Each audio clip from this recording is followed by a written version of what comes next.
بسم اللہ الرحمن الرحیم۔ السلام علیکم ورحمۃ اللہ وبرکاتہ۔ آج کے درس میں بیان ہوگا اللہ میری توبہ۔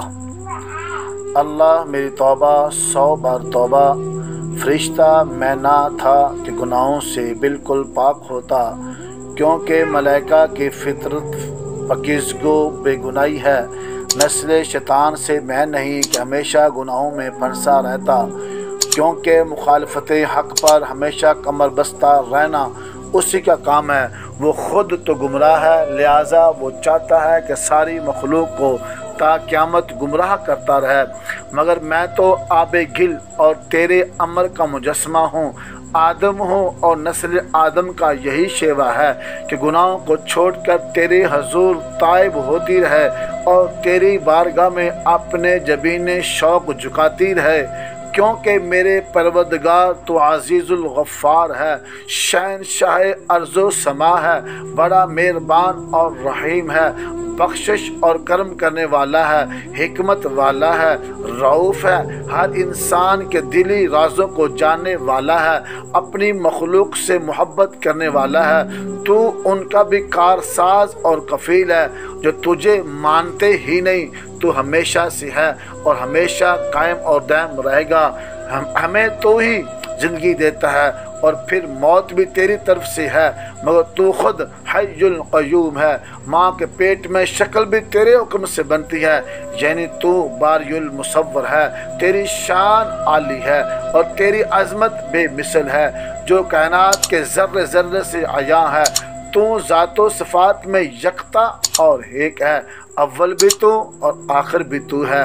جو ہمیں زیر نظر آتا ہے وہ بھی تیری قدرت سے ہے، اور جو ہماری آنکھوں سے پوشیدہ ہے وہ بھی تو ہے۔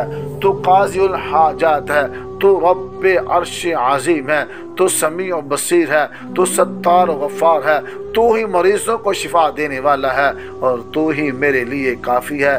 حمید بھی تو، مجید بھی تو، ہمارے عیبوں پر پردہ ڈالنے والا بھی تو ہے۔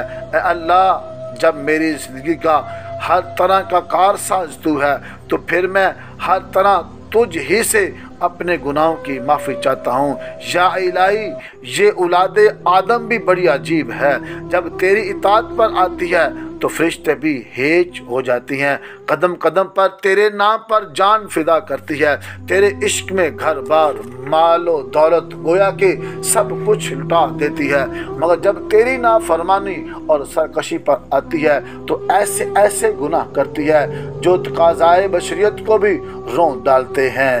گویا کہ اس دکھی انسانیت کے جس پہلو پر غور کیا جائے اس میں اکثر لوگ گناہوں میں مبتلا نظر آتے ہیں۔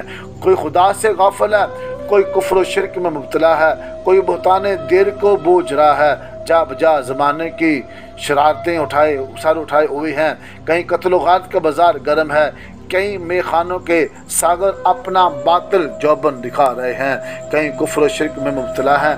تو آئیے ایک حکایت بیان کرتا ہوں۔ ایک دفعہ کا ذکر ہے کہ ایک علاقے میں شمعون نامی ایک شخص رہتا تھا۔ ایک بار وہ بیمار پڑ گیا اور قریب المرگ ہو گیا۔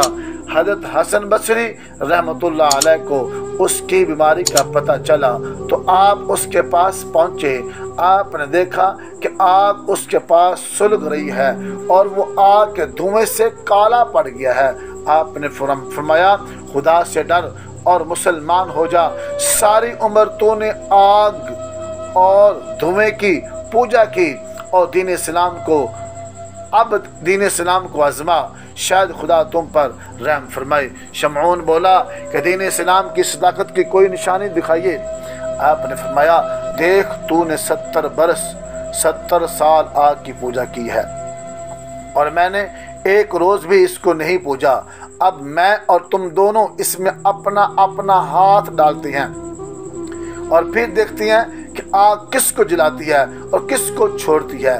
چاہیے تو یہ کہ تو اس کا پجاری ہے اسی لیے وہ تجھے نہ جلائے، اور میں اس کا پجاری نہیں اسی لیے وہ مجھے جلا دے، مگر مجھے اپنے خدا پر اپنے رب سے امید ہے کہ آگ مجھے ہرگز نہ جلائے گی۔ اگر تم میرے خدا کی قدرت اور اس آگ کی کمزوری کو دیکھنا چاہتے ہو